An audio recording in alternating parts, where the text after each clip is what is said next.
Olá, pessoal. Estou aqui com o professor Guaraci Araújo, meu amigo pessoal, professor da PUC-MG e autor também do Guia Politicamente Incorreto da Extrema-Direita, um podcast que é muito legal de ouvir, eu recomendo. Eu sou o Fábio Belo, também autor do podcast Conversas Virtuais sobre Psicanálise, e esse episódio vai para os dois podcasts porque a gente está com esse projeto de discutir filosofia, política e psicanálise juntos. E hoje a gente começa conversando sobre o que a gente pode chamar de moral de pedra. E a gente retira isso do Sartre, que está presente no livro dele, Reflexões sobre a Questão Judaica, de 1946, no qual ele vai discutir o antissemitismo.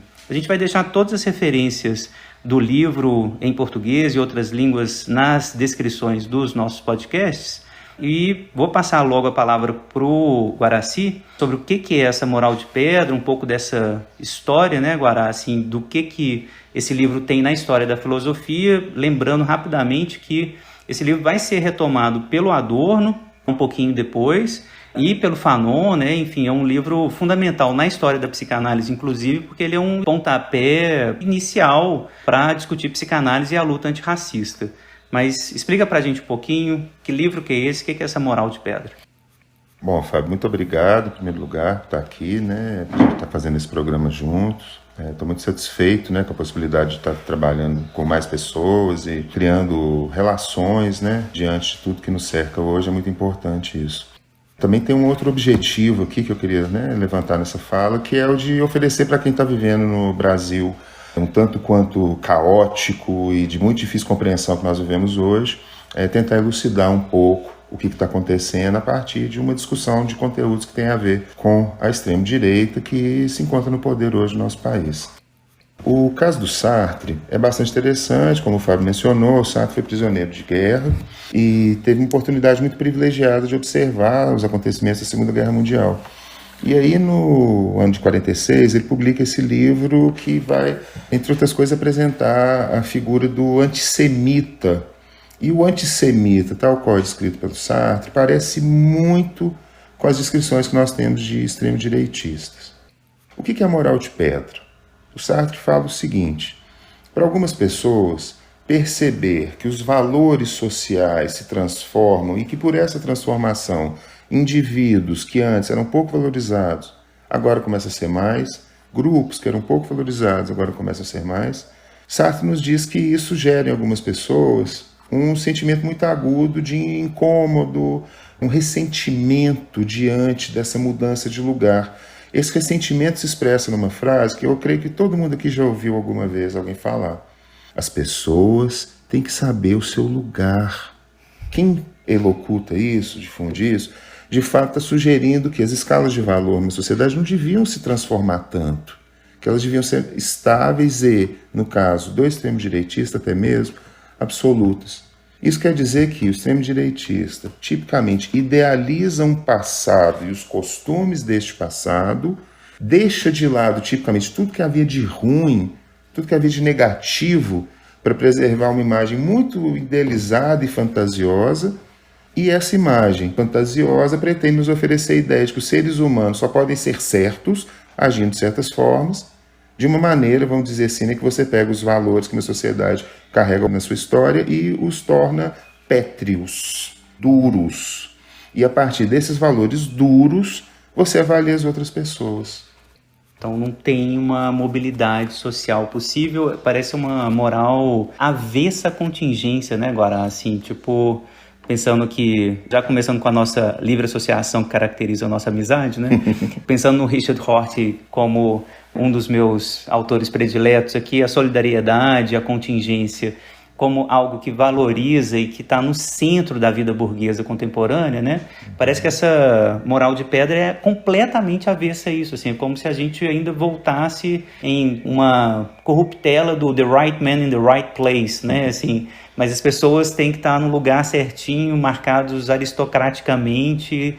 E se a gente vê, para pensar no Brasil, do cara da rodoviária que vai para o aeroporto, gera esse desconforto gigante porque socialmente não é o lugar dele. Então é como se tivesse um certo tipo de, você diria, um fetiche da posição social, assim, você diria que tem uma aversão, como se estivesse preso mesmo num lugar específico, esse lugar é só meu?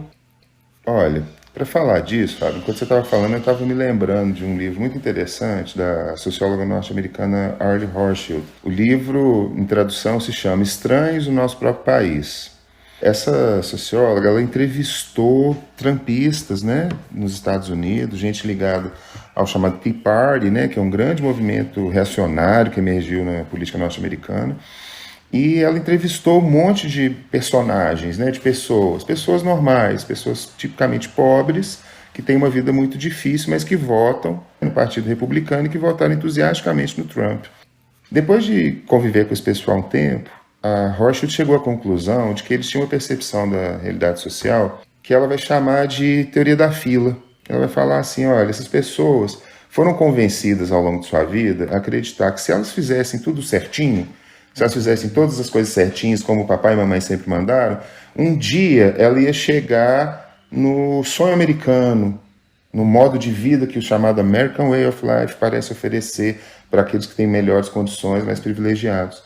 E aí a Arlie Hochschild fala que a partir da ascensão do Obama à presidência dos Estados Unidos, esse pessoal começou a ter uma sensação incômoda de que a fila na qual eles estavam há décadas, passando a vida ali, estava sendo furada por minorias, furada pelos afro-americanos, furada pelas feministas, furada pelos movimentos LGBTQ e etc. E a partir daí, ela supõe, ensejou-se um gigantesco ressentimento. Lembrando as referências que a gente for citando aqui, a gente vai colocar na descrição do podcast. Você falando, Guaraci, me dá a nítida impressão que a gente pode articular isso com dois conceitos fundamentais da psicanálise, né? O narcisismo e o fetichismo, né?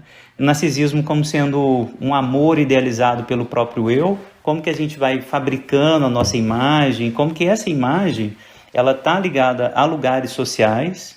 E quando Freud, na década de 20, né, propõe a ideia de fetichismo, final da década de 20, ele está propondo um amor inflexível também, um modo de amar o objeto de uma maneira inflexível. Então, inflexível e muito parcial. Se a gente pensar nos dois conceitos juntos para pensar posicionamento social, narcisismo, um narcisismo fetichista, eu não consigo flexibilizar minha posição social, eu não aceito que o outro faça valer a contingência da vida social burguesa, eu estou sendo fetichista. Quando eu digo negros não podem frequentar certos lugares, estrangeiros não podem frequentar certos lugares, gays não podem se casar. Eu estou sendo fetichista do ponto de vista social, estou usando isso que o Sartre está chamando aqui de moral de pedra, porque eu não consigo abrir para a contingência, que é a promessa da Revolução Burguesa. Então, assim, pensando aqui com a psicanálise, né, estou tentando articular isso que você tem trazido, como que as nossas escalas de valor, que deveriam ser cada vez mais flexíveis e abertas, elas tendem também até para uma questão narcísica, assim, da gente se angustiar, porque qual que é o ponto? Quando eu abro a escala social para a contingência, eu perco as certezas que fundamentam a minha identidade. Isso gera angústia. Sim, claro. Olha, Fábio, eu acho que a gente pode falar duas coisas. Uma coisa que a gente poderia considerar um pouco mais positiva para quem desenvolve esse ressentimento, né? Positiva entre aspas, né? Mas a favor dela. O mundo capitalista moderno e, sobretudo, contemporâneo é acelerado, complexo e nele ocorre aquilo que Peter chamava de destruição criadora. Então, isso quer dizer que em modos de vida mais tradicionais o impacto é gigantesco. Você viveu um modo de vida, por exemplo, rural, no qual a transmissão de comportamento era muito típica e comum, recorrente, e aí, de repente, esse sujeito que foi criado no ambiente rural vai parar num ambiente urbano e onde profissões desaparecem e aparecem, né? Onde valores sobem e caem, onde os horizontes de organização da vida social, política, até mesmo individual, são muito precários. Então, é de se compreender, num certo sentido, que essa precariedade das transformações transforme a contingência em uma coisa incômoda. E você começa a se preparar meio sempre para que a contingência te traga o pior. Então, eu acho que tem que se considerar também, né, o tipo de angústia psíquica que a gente tem nessas pessoas. Mas, do outro lado, a gente tem que lembrar o que o Sartre falava, que essas pessoas precisam de pensar em uma coisa que é importante. O que a sua opinião faz com outras pessoas? Qual que é o resultado da sua opinião sobre outras pessoas? A sua opinião é realmente uma coisa que a gente deve aceitar de todo jeito, sem pensar, né, nas consequências que as pessoas vão ter quando essa opinião for muito difundida? É realmente aceitável fazer uma coisa dessa? E aqui eu acho que a gente tem um ponto que é muito negativo em se considerando esse tipo de comportamento. Perfeito. Para voltar para o Hort um pouco, né? Se a gente não pensa nesse efeito de solidariedade que as nossas opiniões têm, tem um efeito pragmático, né? Se eu estou dizendo, não, as pessoas não podem se mover socialmente, se eu fetichicizo, por assim dizer, as posições sociais, eu abro mão da solidariedade. Eu abro mão da empatia básica de que as pessoas merecem, por exemplo, para falar do Brasil, comer todos os dias. Básico. Eu mereço não pensar se eu vou ter comida ou não amanhã. Que é algo óbvio pra gente, né, Guará? Assim, na nossa classe social, classe média, a gente não pensa, sinceramente, vamos ser sinceros, vamos ser honestos, a gente não pensa se a gente vai ter comida amanhã ou não. Isso não é uma questão que a gente fica se debatendo angustiado. Sim. Mas a gente está falando de milhões de pessoas no Brasil que estão pensando nisso seriamente. Que não vão ter comida hoje à noite. Sim. Para criança. Sim. Então, assim, que tipo de fetichismo que impede esse tipo de empatia básica? Bom, aí a gente tem muitas coisas para falar, Fábio. A expansão do extremo-direitismo, ela envolve o que a gente pode chamar, é típico isso, né, de anempatia. A difusão da cultura extremo-direitista normalmente se faz acompanhar de gestos a partir dos quais as pessoas se dissociam de outros tipos, a partir tipicamente do mecanismo do bode expiatório, que é um mecanismo que é essencial para a gente entender a história da extrema-direita toda. Não tem nada que é mais recorrente na história da extrema-direita do que o uso de bodes expiatórios. O bode expiatório, ele é um recurso político muito poderoso, sempre foi, né? É o primeiro a se aperceber da possibilidade de usar esse tipo de mecanismo e de jogar politicamente assim foi Júlio César, na antiguidade, né? Quando ele postulou que um princípio central para a ação política e bélica era dividir para imperar.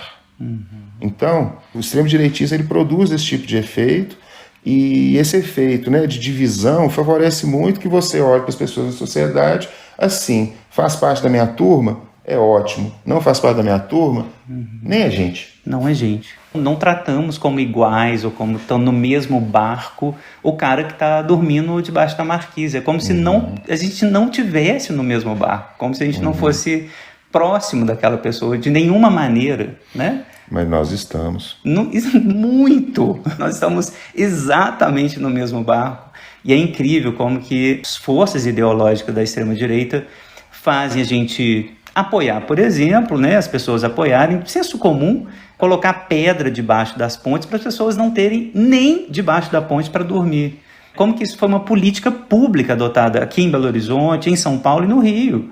Isso foi política pública, teve dinheiro público gasto com isso, por exemplo. Então, é uma anempatia, né, radicalizada, o que me faz pensar nesses termos, para pensar com a psicanálise aqui, no certo fetichismo da posição social, que está baseado, só para voltar ao texto do Freud, né, o texto de 27, obviamente numa negação, numa recusa, né, uma rejeição, numa rejeição da diferença. Se o Freud ali está dizendo da rejeição da castração, hoje a gente consegue reler esse texto pensando na rejeição da diferença e no efeito perverso que isso necessariamente vai ter. Né? Eu reduzo o outro ao objeto, à coisa, ao animal, ao homo sacer, enfim, aquilo que pode ser destruído. Olha, Fábio, nessa sua última fala você tocou em muitos temas que são temas relevantes para a gente entender o que é a extrema-direita. Eu tenho defendido, né, e o meu podcast, inclusive, também tem a ver com isso, que nós precisamos conhecer um pouco melhor essa história, essa tradição, essa maneira de pensar, essa maneira de se conduzir nos assuntos políticos, né? O que você apresentou aí, eu acho que vai nos dar ensejo para mais alguns programas. Maravilha. Então a gente vai interromper, deixando esse gostinho, eu espero, de quero mais em todos vocês. Recomendo a audição do podcast do Guará, Guia Politicamente Incorreto da Extrema-Direita. Está no YouTube e no Spotify. É fácil de achar, procurem lá, professor Guaraci Araújo, meu amigo. Vamos continuar então a conversar. O pontapé inicial é esse, recomendo a leitura do texto do Sartre, Os textos citados aqui vão estar todos listados na descrição do episódio, nos 2 podcasts, e nos próximos encontros a gente vai falar de outros temas assim para a gente pensar nessa guerra cultural, né, Guará, que a gente está vivendo, tão importante no Brasil. É verdade. Vivemos hoje nesse país uma verdadeira guerra cultural e as consequências dessa guerra cultural estão se fazendo sentir na nossa vida de formas muito claras. Nós precisamos de entender melhor o que está acontecendo e o nosso projeto aqui é também de ajudar as pessoas nesse sentido. Vamos junto. Valeu. Bora! Um abraço, pessoal. Valeu, gente.